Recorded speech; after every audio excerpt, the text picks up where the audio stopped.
Hello dear student, good morning. आज मैं आपको क्लास 8 का जो चैप्टर था ईदगाह, उसका जो आज सेकंड पहरे का भी ये आधा चैप्टर है, पेज नंबर 18 आप अपनी बुक में देख सकते हैं। तो दो वीडियो में मैं पहले का सारा बता चुकी हूँ कि हादिम कैसा लड़का था, वो मेले में गया, उसने क्या ख़रीदा या फिर क्या उसने क्या क्या सोचा, कौन कौन सी दुकानों पे वो गया। तो पहले की वीडियो में हमने ये सारी चीज़ें शेयर की हैं। चलिए, जो हमारा 18 जो पेज है उस पर ये सेकंड वाला जो पैराग्राफ था उसी का आधा है। तो आज हम इस वीडियो में ये सेकंड पैरा कंप्लीट करेंगे। चलिए चैप्टर की ओर बढ़ते हैं। उसने दुकानदार से पूछा, ये चिमटा कितने का है? तो मतलब हमने लास्ट पैरे में क्या पढ़ा था, जो हादिम था वो अपनी दादी के लिए चिमटा खरीद रहा था, अपनी अम्मा के लिए, है ना।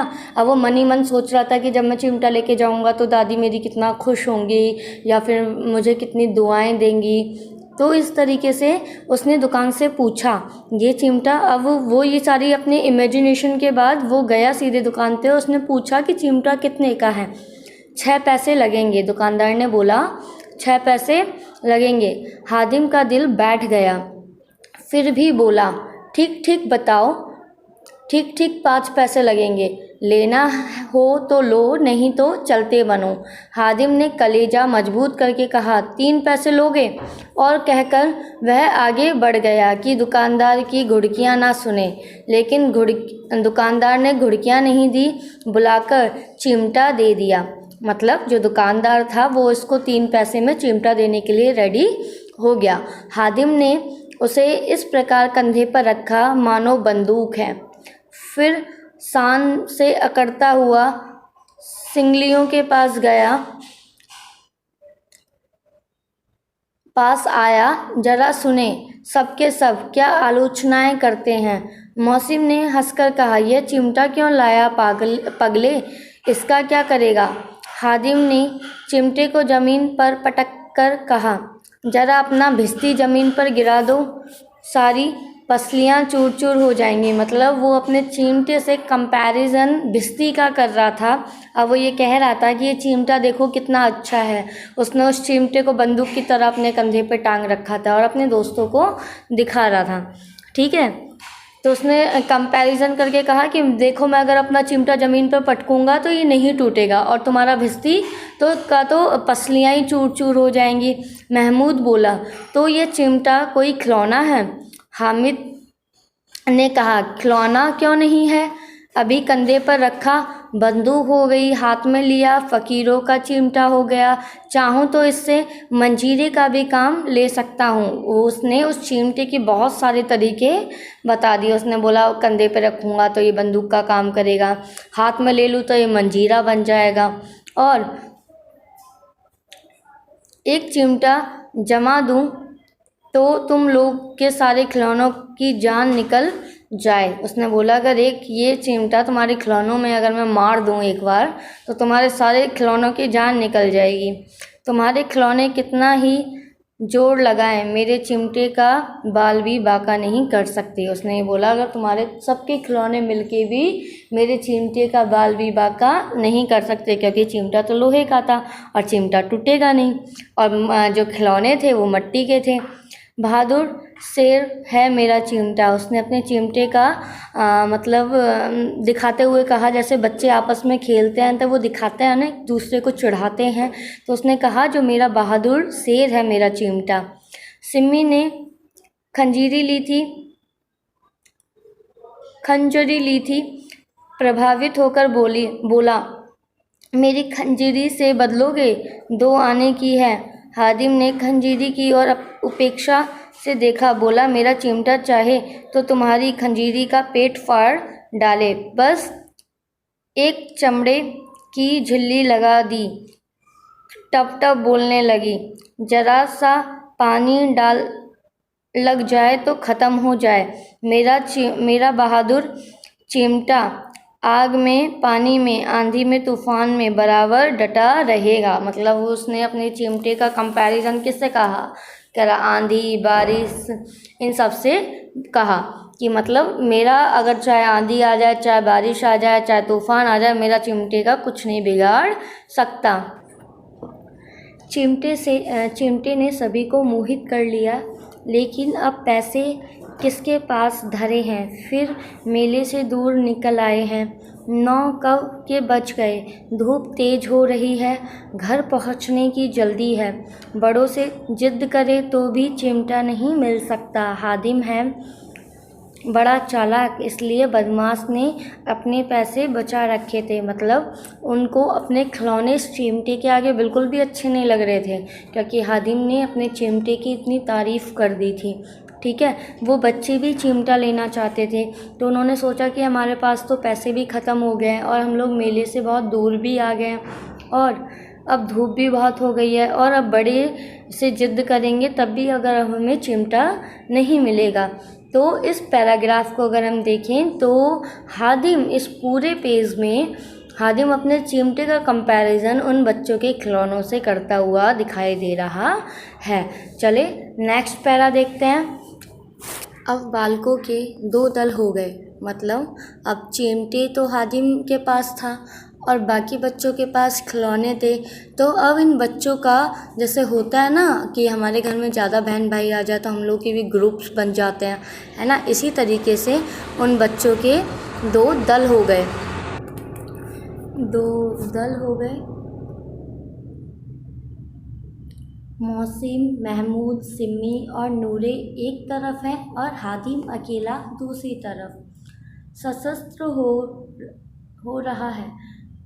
मौसिम ने एड़ी चोटी का जोर लगाकर कहा, अच्छा पानी तो नहीं भर सकता। हादिम ने चिमटे को सीधा खड़ा करके कहा, बिस्ती को एक डांट बताएगा तो दौड़ा हुआ पानी लेकर द्वार पर छिड़कने लगेगा। मतलब उसने ये बोला कि अगर मेरा चिमटा बिस्ती को अगर एक डांट लगाएगा तो पानी लेकर दौड़ा मेरे द्वार पर छिड़कने लगेगा। मौसिम परस्त हो गया, पर महमूद ने कुरमुख पहुंचाया, अगर बच्चा पकड़े जाए तो अदालत में बंधे बंधे फिरेंगे। अब तो वकील साहब के ही पैरों पड़ेंगे। हादिम इस प्रबल तर्क का जवाब न दे सका। उसने पूछा, हमें पकड़ने कौन आएगा। नूरे ने कहा, यह सिपाही बंदूक वाला। हादिम ने मुंह चढ़ाकर कहा, यह बेचारे हमारे बहादुर रुस्तम हिंद को पकड़ेंगे। अच्छा लाओ अभी जरा कुश्ती हो जाए, इसकी सूरत देखकर दूर से भागेंगे। पकड़ेंगे क्या बेचारे। मौसिम को एक नई चोट सूझ गई, तुम्हारे चिमटे का मुंह रोज आग में जलेगा। उसने समझा कि हादिम लाजवाब हो जाएगा, लेकिन यह बात ना हुई। हादिम ने तुरंत जवाब दिया, आग में बहादुर की कूदते हैं जनाब। आग में कूदना वह काम है जो यह रुस्तमे हिंद ही कर सकता है।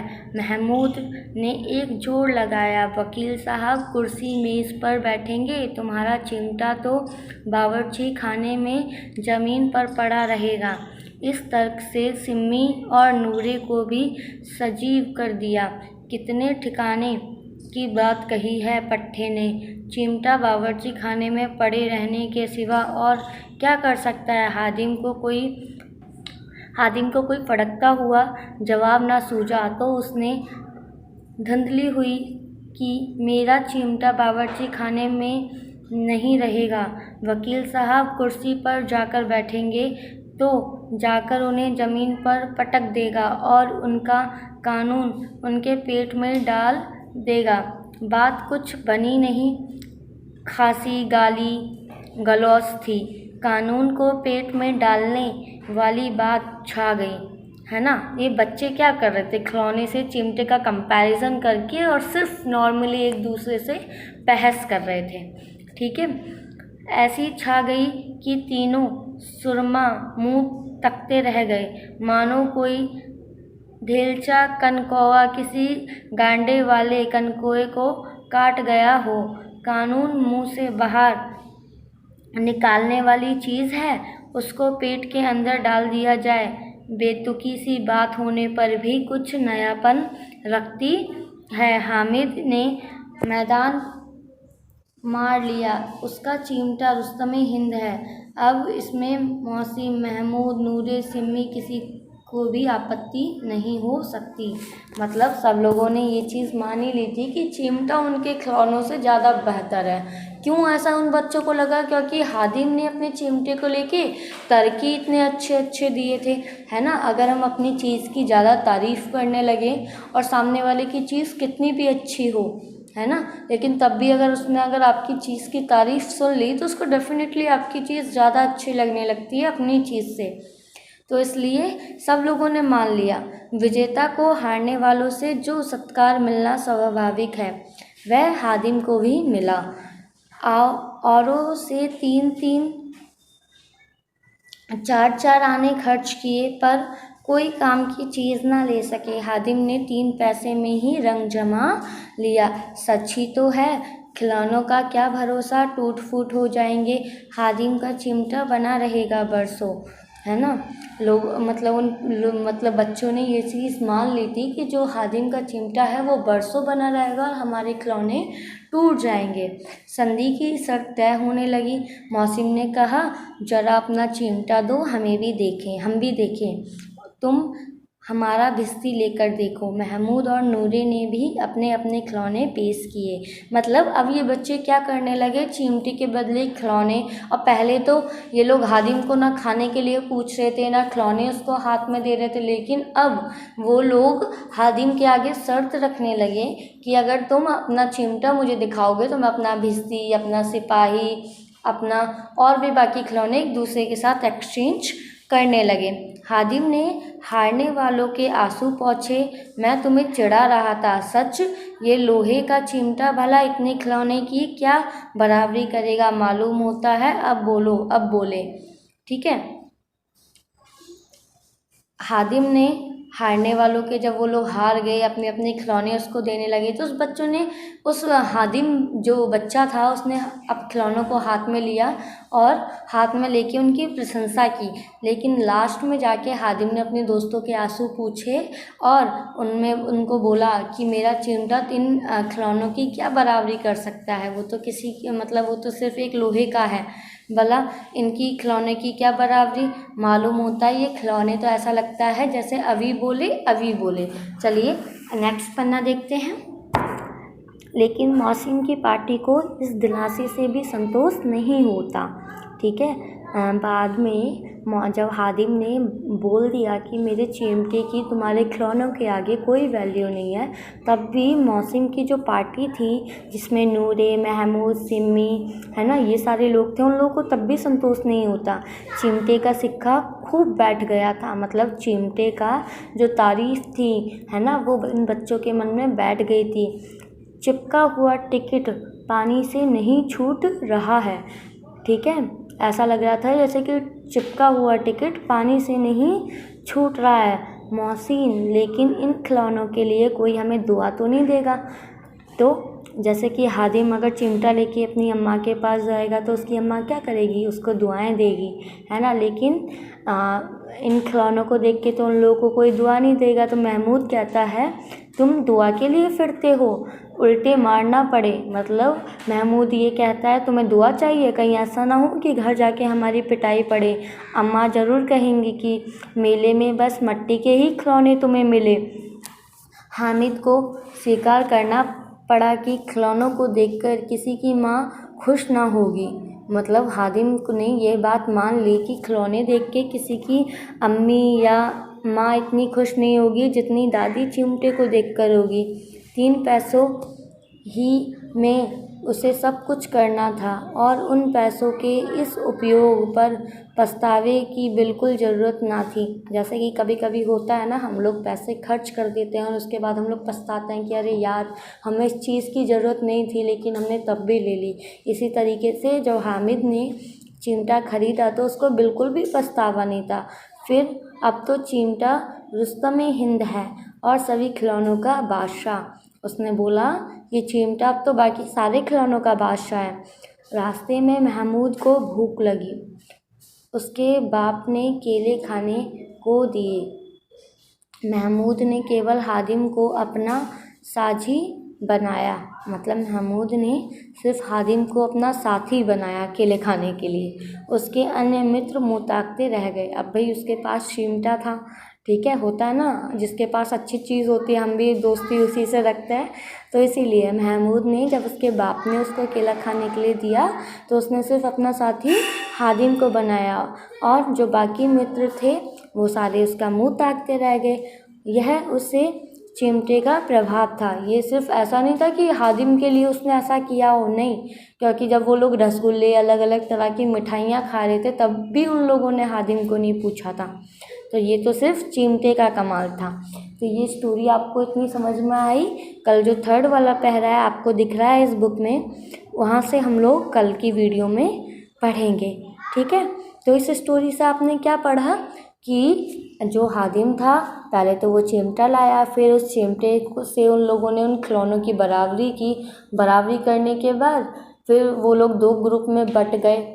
फिर वो सारे लोग अपनी अपनी खिलौनों की दलील दे रहे थे, और यहाँ से हादिम भी उनकी दलीलों पे बिल्कुल एकदम, कहते हैं ना, जवाब देता चला गया। और लास्ट में उसके दोस्तों को मानना ही पड़ा कि चिमटा बाकी उनके खिलौनों से ज़्यादा अच्छा है। लेकिन लास्ट में हादिम ने बोला कि मेरा तो सिर्फ लोहे का चिमटा है, तुम्हारे खिलौने बहुत अच्छे हैं, ठीक है। और लास्ट में जाके सब लोगों ने माना कि मिट्टी के खिलौनों से हमें कोई दुआ नहीं देगा, ठीक है, मार भी पड़ेगी। इस तरीके से उन बच्चों के मन में ख्याल आया, ठीक है। तो ये आपकी जो स्टोरी है, आप घर पे एक बार इसको रीड कर लेंगे दोबारा से, और कोई भी डाउट होगा तो आप मुझको मैसेज करके पूछ सकते हैं। आज जो ये लास्ट वाला जो आपको ये 3 पैरा दिख रहा है वो हम कल की वीडियो में कवर करेंगे। Thank you.